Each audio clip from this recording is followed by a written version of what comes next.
wanted to do a little follow-up video on this, just to explain a few things that I might not have in the first video. I was just looking to show people how that thing works. So basically, any wire, you can pick either side, it doesn't matter. You're just controlling one of the wires with the switch. The other wire has nothing really to do with this except for to power the thing up. But when you put the power in here with line and common, they don't both go through to here. None of them go through to there. This is just power for the device. You can actually power it through this USB also, and you don't need anything coming in here. So if you did that, you would just run your first common wire into there, and then the next one into that common, and the next one into that common, next one into that common, as I have here. But instead, since I wanted to power this with 110 instead of the 5 volts, you can power it with anything, the 110, or the 5 volts, or 220 volts. So basically, the white wire is that brown wire, and it's your line, and then, it doesn't matter, the wording doesn't matter. It's one of the wires. So that is temporarily hooked to that test light wire, and it's not taped or anything. Don't do that at home, and don't leave it that way. But this is just to show you. There's a sample on the bench of how I would do this. So then I would shrink tube and solder and shrink tube that and put it away. And now if the switch was on, then yeah, I would get electrocuted if I touched both of those. You bet shock or whatever.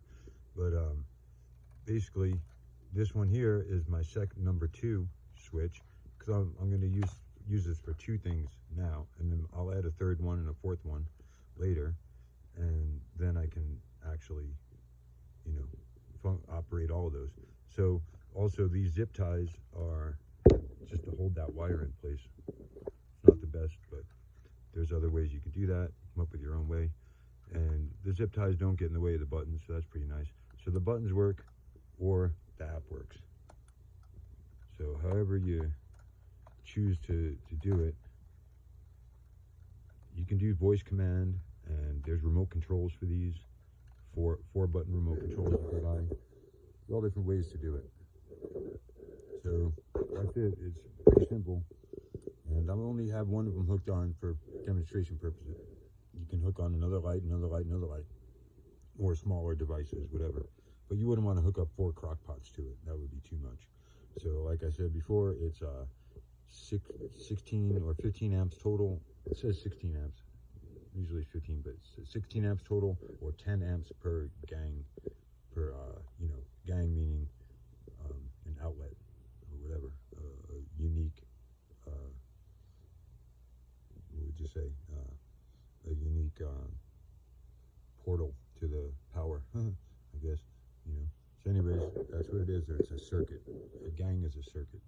So basically, it's a 4-circuit switch. They're all independent, but they do all run off of the same common and the same line. And you're just interrupting one of them, whatever it is. It's common or line. Nowadays, the polarity doesn't seem to matter with 110. So you can do it any way you like. And these are very small wires, because I'm only using this on something small. So if you're going to be using on something bigger, you might want a little bit bigger wires, especially if the wires are longer or whatever. And that's it. All right, bye.